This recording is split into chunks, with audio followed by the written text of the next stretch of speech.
से कि क्या परिस्थिति थी। सर आपका नाम क्या है? मेरा नाम अरुण शर्मा। अच्छा सर, क्या आप यहाँ पर थे रिजर्वेशन? हाँ जी। क्या हुआ था? देखिए, यहाँ सुबह से हमारे तकरीबन 2000 जो आए हुए लोग थे, 2000 से ज्यादा डिटेन कर लिए गए हैं और अभी हम भी डिटेन होकर ही हमें छोड़ा गया, हम भी वहीं से आ रहे हैं डिटेन होकर ही। अच्छा, मतलब कैसी परिस्थिति, लाठी चार्ज वगैरह कुछ ऐसी परिस्थिति भी थी? हमने ऐसी कोई बदतमीजी करी नहीं, हमने कोई भारत को नेपाल बनाने की बात थोड़ी ना करी है, हमने कोई प्रधानमंत्री की माताजी को गाली थोड़ी ना बकी है, या हमने कोई उल्टी सीधी हरकतें थोड़ी ना करी है। शांति तरीके से हमने प्रोटेस्ट करने की कोशिश करी और किया भी हमने। लेकिन उसमें क्या है, प्रशासन का भी कहीं ना कहीं मान सम्मान रखने वाला, क्योंकि हम नाली से, गंदे नाले से, गटर से उठ के तो कॉकरोच वगैरह तो है नहीं, हम भी गुरु गोविंद साहब के बाज हैं, शेर हैं, तो इस शेर के बच्चे हैं हम, तो हमने, हमारा ये काम थोड़ा ना मैडम किसी की माताजी को गाली बको या भारत को नेपाल बनाने की बात करो या अल्लाह ही अल्लाह रहेगा या किसी के धर्म का अपमान करो। हमने ये काम नहीं करा, हमने शांति तरीके से प्रोटेस्ट करा और उसमें पुलिस ने डिटेन करा तो हमने उसको भी अपनाया, क्योंकि दिल्ली पुलिस का सम्मान है, पूरे तरीके से सम्मान है। लाठी भी चार्ज कर दी तब भी सम्मान ही रहता, क्योंकि हमारे अंदर देखो जी वो नहीं है कि पुलिस ने हम पे लाठी चार्ज करी तो हम उल्टा उसको गाली, क्योंकि हमारी सभ्यता नहीं है, हमारे संस्कार नहीं है ये चीज़, तो हम उन्होंने डिटेन करा, छोड़ दिया, हम आ गए। लेकिन लोगों का आक्रोश में देख रही हूँ, लोगों को डिटेन कर करके दूर दूर जगह छोड़ दिया जा रहा है, लेकिन वो फिर भी आ रहे हैं वापस लौट कर। मतलब क्या आएंगे मैडम? ये स्वर्ण समाज कोई दबा कुचला समाज नहीं है और ये कोई ऐसा समाज नहीं है, ये आखिरी तक लड़ेगा और ये आरक्षण में बदलाव इन्हें करना पड़ेगा। आपको लगता है कि बदलाव होगा? ये जो ऐसी सिचुएशन देखने को मिल रही है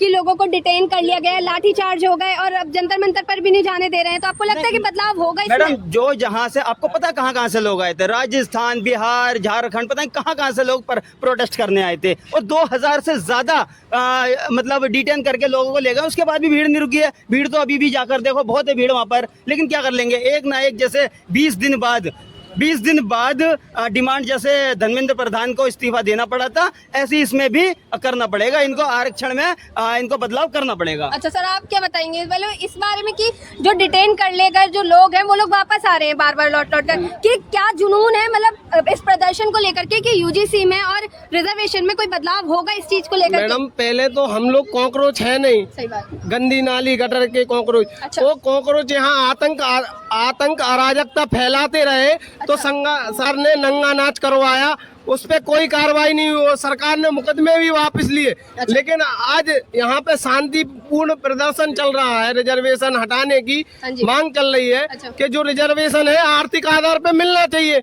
आज मान लो SC ST OBC किसी भी वर्ग से CM, कलेक्टर, कप्तान बन चुके हैं, सांसद, विधायक, उनके बच्चों को रिजर्वेशन की जरूरत नहीं है। लेकिन जो SC ST समाज के जो वंचित लोग हैं, जिनके माथे पे छत नहीं है, आज तक उनको रिजर्वेशन मिल ही नहीं रहा है। तो सरकार से मैं ऐसी मांग करता हूं कि सरकार ऐसी कोई रणनीति बनाए जो आर्थिक आधार पर रिजर्वेशन मिलना चाहिए, और जो वंचित समाज है जिनको अभी तक हालांकि रिजर्वेशन नहीं मिला, उनके घर घर जान के रिजर्वेशन की व्यवस्था बनानी चाहिए।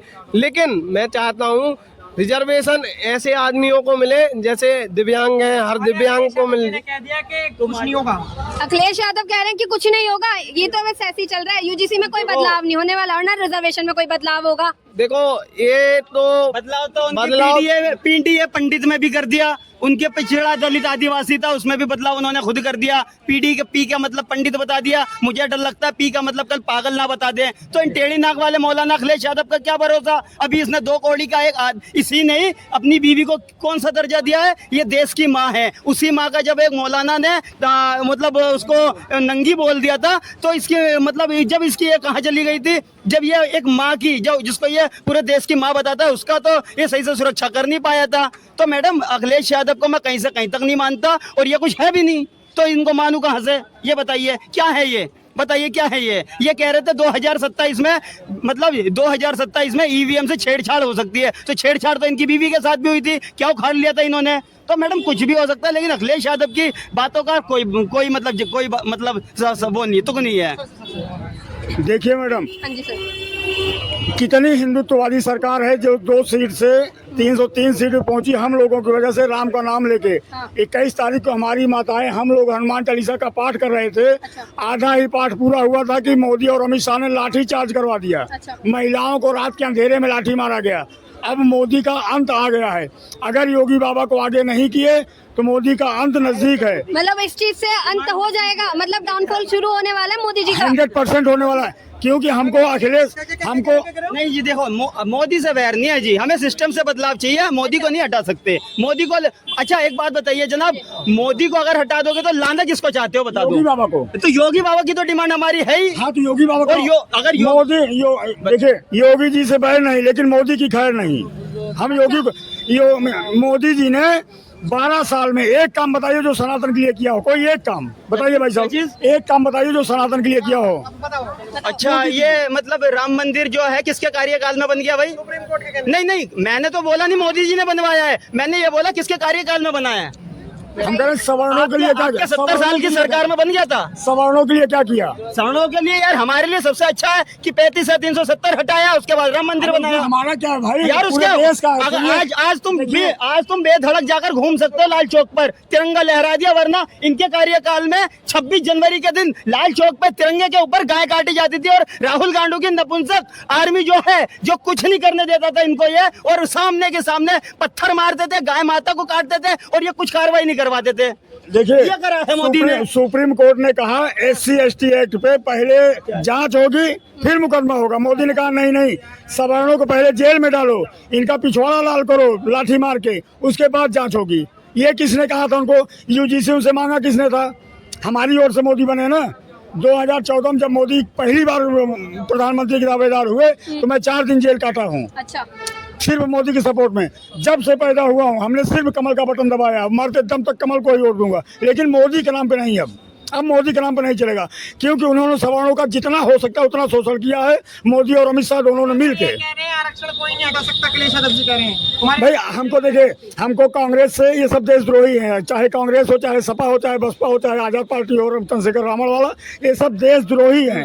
इनसे तो कोई उम्मीद ही नहीं वो है। तो मोदी जी को बोलते हैं सब। नहीं इनसे तो हमको कोई उम्मीद नहीं। हमको उम्मीद किससे होगी? जिसको हमने वोट दिया, जिसको हमने दिल जान अपना खून पसीना लगा के सीट के 2 सीट से 303 सीट पहुंचाया, हम उसको कहेंगे उसी से लड़ेंगे। अभी अपाहिज क्यों बना दिया? इस बार अपाहिज क्यों बना दिया? लंगड़ा एक पाँव किसी बिहार में धर दिया, एक पाँव केरल में रख दिया, एक हाथ पंजाब को दे दिया, अभी बीच वाले मजे ले रहे हैं। अभी क्यों अपाहिज बना के बैठा दिया? अभी 404 मांगा था, क्यों नहीं भेजा? क्योंकि तब तो आप लोग चले गए थे अपने परिवार को लेके गोवा मनाली।